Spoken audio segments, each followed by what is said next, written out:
Hi, I'm Gabriela Alonso. I work for the Basque Center for Climate Change, and for the Soteria project, I'm working on the case study in the Valencian region, in La Marjal dels Moros, that it's a wetland in the Valencian community. Hi, I'm Jesus Soler from Aquatec. We support the case study of Valencia in terms of risk assessment and understand what is the value of the Marjal in regarding the risk assessment and the hazard reduction. Yeah. Thank you so much for being with me. As a wrap-up for the project, it's been 2 years. But just looking at the very beginning of the project, looking at the very beginning of the case, what was the real spark? What made you say, this needs to exist, this needs to happen in Valencia, we want to go in with this? I think that the first reason was that the Valencian government was really interested.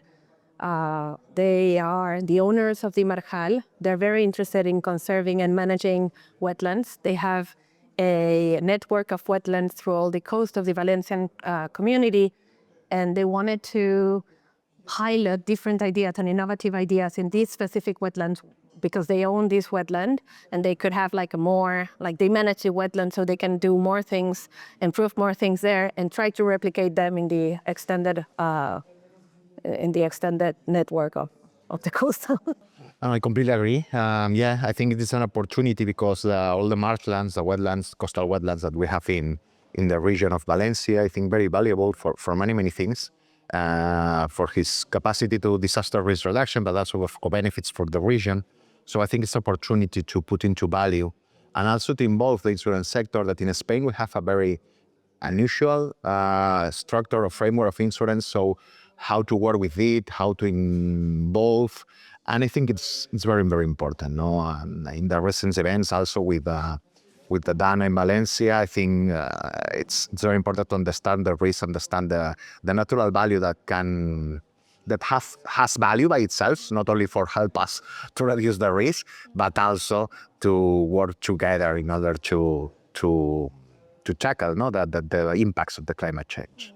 And I think you managed to create at least this connection, right, between the government and the insurance sector. Yeah, and I think that when the project was drafted, we never thought that an awful event as the Dana was going to happen in between the project. And what happened is that what we can be sure is that all the first question that we had, or the questions that we wanted to respond during the research project, got more important after the Dana, right? We knew that there were important questions that needed to be asked, but then different stakeholders, not only in our wetland, but in the Valencian community, realized the importance not only of the insurance sector, but also of the wetlands on risk reduction. Yeah. In a real perception of risks. I think this is because at the beginning of the project, when we faced the project, the understanding, okay, how we can involve the insurance sector into the Marjal. But we realized that for this unique structure of insurance, the most important part, I think, at the end, we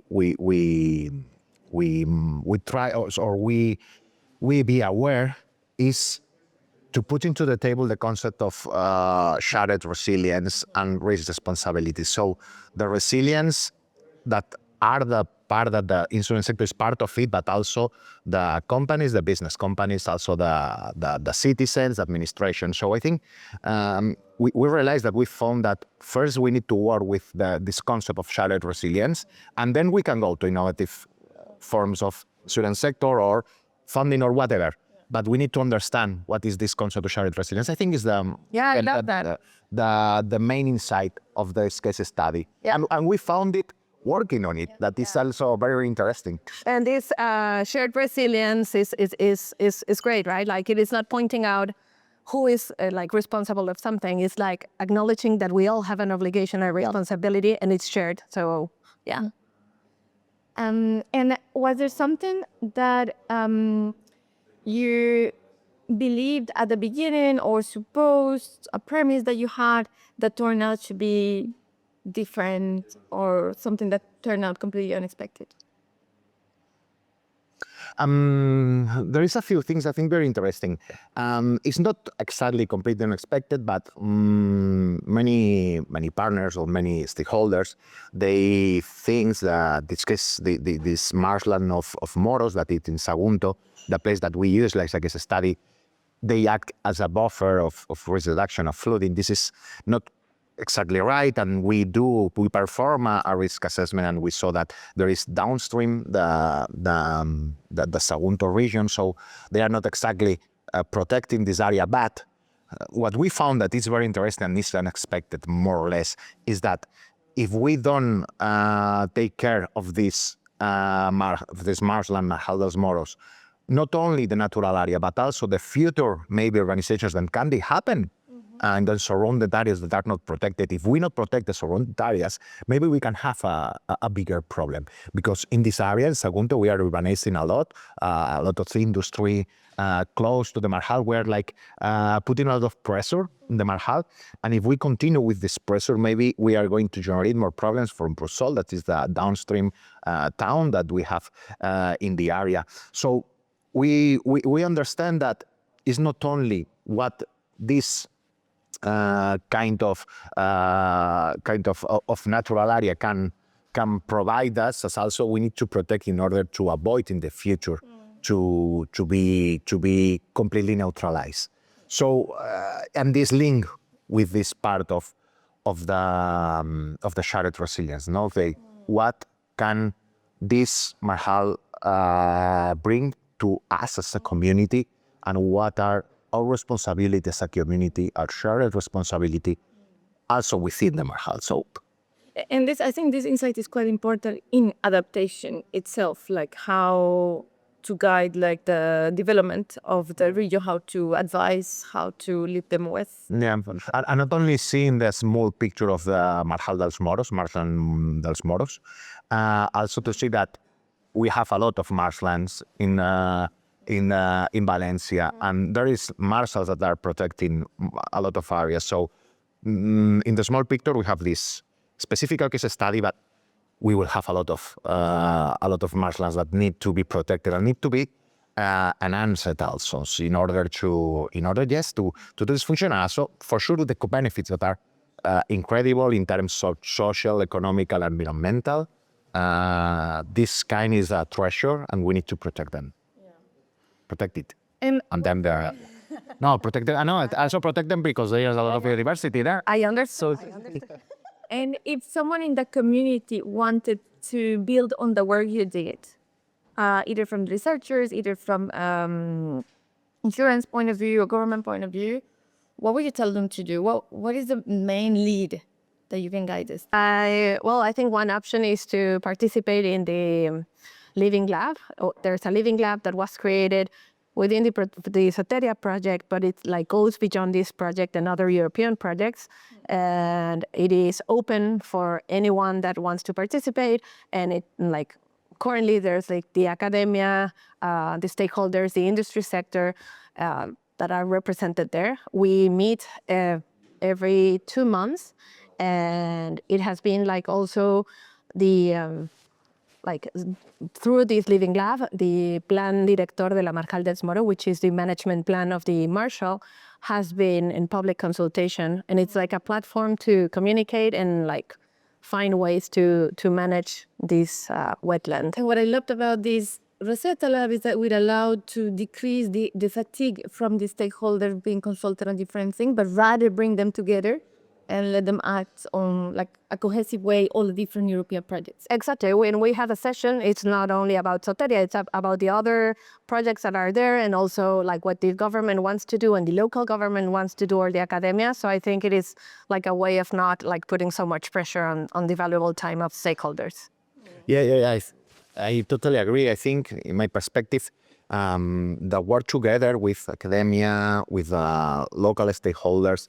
In my particular case, for example, performing the risk assessment, I worked with a person that is in charge of the Marjal, and was a very profit because they have the insights of the field, and we can work very close. Also with industry sector, because I was surprised because the industry sector in this area are very aware about the importance of the marshland.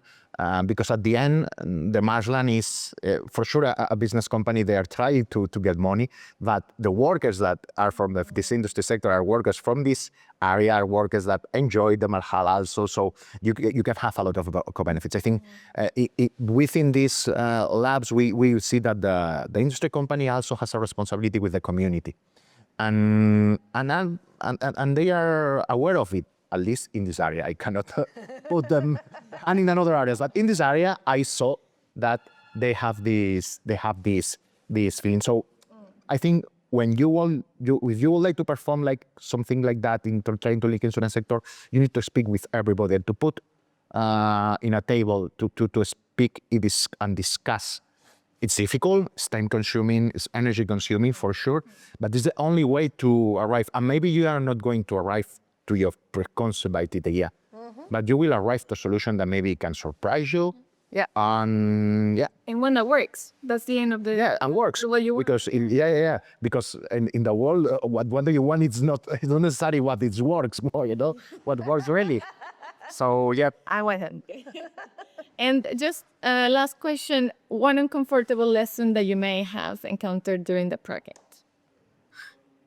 Like a lesson learned that it's uncomfortable? I don't think that there are uncomfortable lessons learned. We have a lot of lessons learned in the project. I think that for me, one important one is that I have a preconception of what was the insurance solution that may come.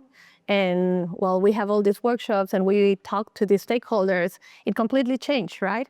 And we created with them like what was needed at the area, not what I wanted to be needed at the area. What was needed was a framework that allowed the industry sectors that surrounded the marshal to find a way on helping financing the management and the conservation process that the Generalitat is already doing, right?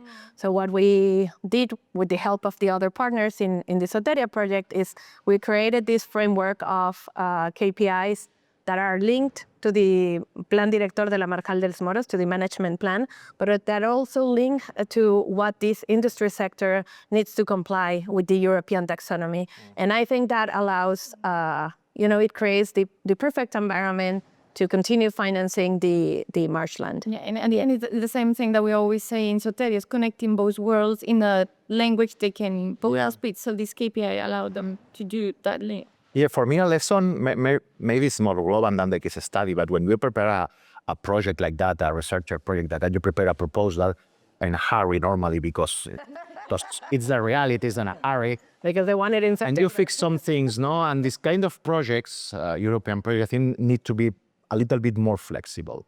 Because you prepare that, I'm going to do that with a preconceived idea, very fixed, I'm going to do that. And the capacity to change during the project, it's very hard. If we will try to manage, I think maybe we can achieve something valuable, but it's not by design of this kind of project research. So for me, the lesson is we need to be more flexible to understand when you land to the case study, when you see what's happening, you need flexibility to move around, no? And to slow down your egos and to start working together and to try to find a solution that we find that maybe it's not the ideal solution at the beginning, but for sure it's ideal because it's the solution that it is. Yeah, and that is locally needed. It's testing a hypothesis. Yeah, testing a hypothesis. I have a hypothesis, there's not testing, but we can change during the project. I think European Commission, if you are looking this video, please promote, be more flexible in your projects. That's a suggestion.